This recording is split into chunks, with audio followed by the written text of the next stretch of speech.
Namaste Vidya. Myself, Dr. Balraj Singh, Department of Dravyagund, Faculty of Ayurved, Jyoti Vidyapeeth, Women's University, Jaipur, Rajasthan. Today we discuss about moringa, शोभांजन, शिगरू। आप सभी लोग परिचित हैं। आज के परिप्रेक्ष्य में काफ़ी इम्पोर्टेंट प्लांट है मोरिंगा और काफ़ी देशों में इसे एक पोषण आहार के रूप में यूज़ किया जा रहा है। तो आज इसी टॉपिक को हम यहाँ पे द्रव्यगुण के लेक्चर्स की श्रृंखला में देखेंगे। तो मोरिंगा ओलिफेरा इसका जो लैटिन नाम है वो मोरिंगा ओलिफेरा है। हिंदी में इसे हम शिगरू, शोभांजन आदि नामों से जानते हैं। जो महर्षि चरक हैं वो इसे स्वेदोपग और विवेचनोपग महाकषाय के अंतर्गत रखते हैं। इसके साथ ही अगर हम इसके भाव प्रकाश को देखेंगे, भाव प्रकाश ने स्पेशली हम इस लेक्चर में भाव प्रकाश ने जो प्लांट्स के बारे में डिस्क्राइब किया है उसी को देखेंगे। तो भाव प्रकाश मोरिंगा के बारे में क्या कहते हैं इसको बारे में हम जानेंगे आज। तो शोभांजन, शिगरू, तीक्ष्ण गंधा, अक्षियु, मोचका, ये इन्होंने इसका पर्याय बताते हुए भाव प्रकाश कहते हैं कि जो शोभांजन के पर्याय हैं उनको यहाँ पे उन्होंने बताया है कि शोभांजन को शिगरू के नाम से, तीक्ष्ण गंधा के नाम से, अक्षियु के नाम से और मोचक के नाम से जाना जाता है। इसके साथ ही वो आगे कहते हैं कि तज बीजम श्वेत बीजम मधु शिगरू लोहित है कि इसके जो बीज हैं वो कैसे होते हैं, मरीच के समान, पर कलर कैसा होता है, श्वेत, तो इसलिए इसको श्वेत मरीच भी कहा जाता है। शिगरू सरह कटु पाके तीक्ष्ण उष्ण मधुर लगे। इसके गुणों के बारे में भाव प्रकाश आगे बताते हुए कहते हैं कि जो शिगरू है उसमें सरगुण है, इसके अलावा वो कटु पाक है, कटु पाके मतलब कटु इसका विपाक है, तीक्ष्ण उष्ण ये गुण के अंदर तीक्ष्ण है और वीर्य में उष्ण है। ठीक है, इसका रस बताते हुए क्या कि रस इसका विपाक इसका कटु बताया, पर यहाँ भाव प्रकाश है वो अन्य आचार्यों से जो उनका मत भिन्न है, क्योंकि अन्य आचार्य हैं वो इसका रस कटु बताते हैं पर ये यहाँ का मधुर बता रहे हैं, साथ में गुणों में इसको लघु बताया। तो इसका तीक्ष्ण गंधा जो पर्याय है वो यहीं से आया कि इसके गुणों में तीक्ष्णता है, वीर्य उष्ण है और पाक में ये कटु है, इसलिए इसका तीक्ष्ण गंधा भी नाम है। और शिगरू भी इसी पर्याय को बताता है कि गुणों में तीक्ष्ण होने की वजह से इसे शिगरू भी कहा जाता है। इसके बाद इसे दीपन बताया गया है जो अपना महास्रोतश है। यहाँ पे इसका जो फंक्शन है वो क्या है, दीपन, एज ए एपेटाइजर ये वर्क करता है, रोचन भोजन में रुचि उत्पन्न करता है। दीपन मतलब आपकी जो एपेटाइट है उसको बढ़ाता है और भोजन मतलब आपकी जो इच्छा है वो जागृत करता है भोजन के अंदर। इसके अलावा रुक्ष क्षारस तिक्तो विदाहकृत, ये क्या है, वीर्य में उष्ण है तो ये, और साथ में रुक्ष है, क्षारस तिक्तो, ठीक है, क्षार और तिक्त होने से विदाहकृत भी है। विदा बर्निंग सेंसेशन, अपने जो अम्ल पित्त वाली कंडीशन है उसको ये उत्पन्न कर देता है। इसके अलावा संग्राह्य जो गुण है इसका, ये संग्रहण का गुण है, संग्रह का गुण है, तो ये अतिसार वगैरह में भी आप इसका प्रयोग कर सकते हो, या कहीं भी कुछ भी द्रव्य बहने की टेंडेंसी जैसे ब्लीडिंग टेंडेंसी हो सकती है, अपने रिक्त पित्त वाली प्रवृत्ति हो सकती है, या यूरिनेशन की मात्रा अधिक हो, सोम रोग हो, या कहीं अतिसार वाली कंडीशन हो, तो ये जो संग्राह्य गुण है ये उन सब चीजों पे लागू होता है। स्तमन वाला या संग्रह वाली प्रॉपर्टी इसके अंदर होती है। शुक्र लोग, ठीक है, शुक्र की मात्रा पुरुष के अंदर ये बढ़ाता है। हृदय है, हृदय के लिए और जो ब्लड सर्कुलेशन सिस्टम है अपना उसके लिए हितकारी है। और पित्त रक्त प्रकोपन है, जैसे कि हमने इसके गुणों में देखा था कि ये क्या है, कटुपाक है और वीर्य में उष्ण है, तो ये क्या करेगा, पित्त रक्त प्रकोपक, यानी कि पित्त का और रक्त का ये प्रकोपक रहेगा अपने उष्ण वीर्य के कारण। चक्षुष्य कफ वातकमो विद्रदी शब्दु कृमि, आगे ये इसका फंक्शन को एलैबोरेट करते बताते हैं कि ये अगर आप इसका सेवन करते हैं तो ये आंखों के लिए हितकारी है। चक्षुष्य का यहाँ यही कहा गया है। कफ वातकमो, ये दोष शामकता के आधार पर ये कहते हैं कि इसके जो गुण हैं, ठीक है, अगर इसके गुणों में देखें तो तीक्ष्ण, उष्ण और कटुपाके, तो इन गुणों की वजह से ये मधुर कफ रोग का नाश करने वाला है। और जो उष्ण गुण है इसका, उष्ण इसका जो वीर्य है इस वजह से वात का शमन करेगा।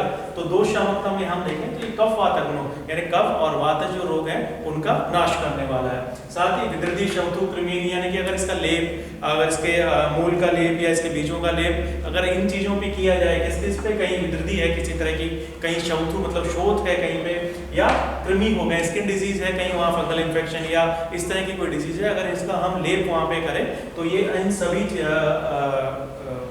बीमारियों के अंदर लाभ देने वाला है। किस किस में, विद्रदी में, शौथु में और कृमि में। इसके अलावा वेदो अपची, जो अपची रोग है उस पे ये उसका भेदन कर देता है लेप करने के ऊपर। इसके अलावा विष रोग का नाश करने वाला है। जो प्लीहा वृद्धि है उसके अंदर भी ये आराम देने वाला है।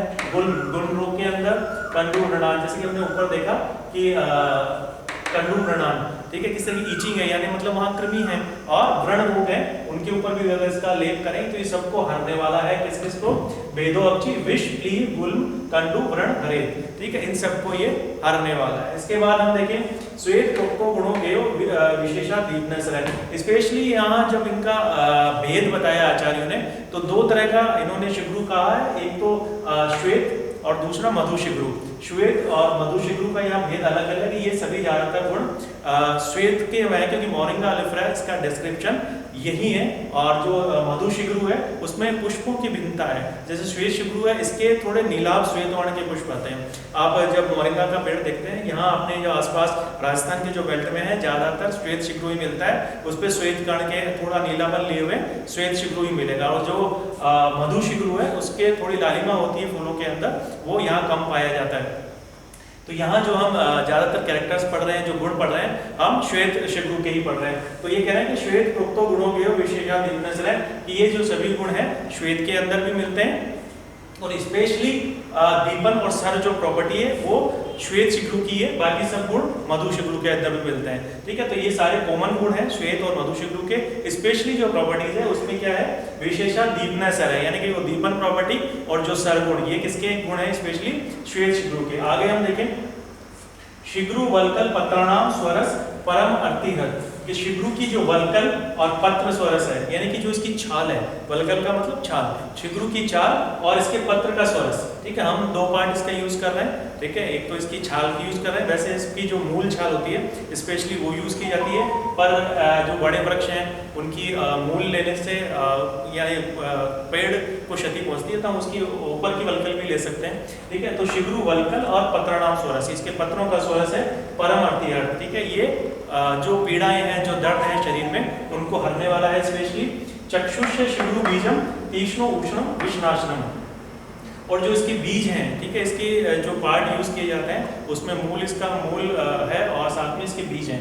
तो यहाँ पे वल्कल जो यहाँ लिखा है इन्होंने, इनका अभिप्राय मूल वल्कल से ही है, पर हम पेड़ों की कमी की वजह से पूरी वल्कल के बारे में बात कर सकते हैं। और फिर चक्षुष शिग्रू बीजम, जो इसके बीज हैं, जो इसका सेकंड यूजफुल पार्ट है, उसमें वो चक्षुष हैं शिग्रू के बीज, और तीक्ष्ण उष्णम, तीक्ष्ण और उष्ण है विषनाशनम, जो स्पेशली गर्विष और दूषी विष होते हैं, क्योंकि एक्यूट जो पॉइजनिंग है उसके अंदर इतना लाभ मेरे हिसाब से नहीं देखा जाएगा, पर जो गर्विष और दूषी विष बॉडी के अंदर अपने लंबे समय तक पड़ रहते हैं, दांतों को दूषित करते रहती हैं, ऐसे पॉइजन के अंदर हम इसका यूज कर सकते हैं। तो ये विषनाशक प्रॉपर्टी इसे यहाँ पे दिखाई देगी।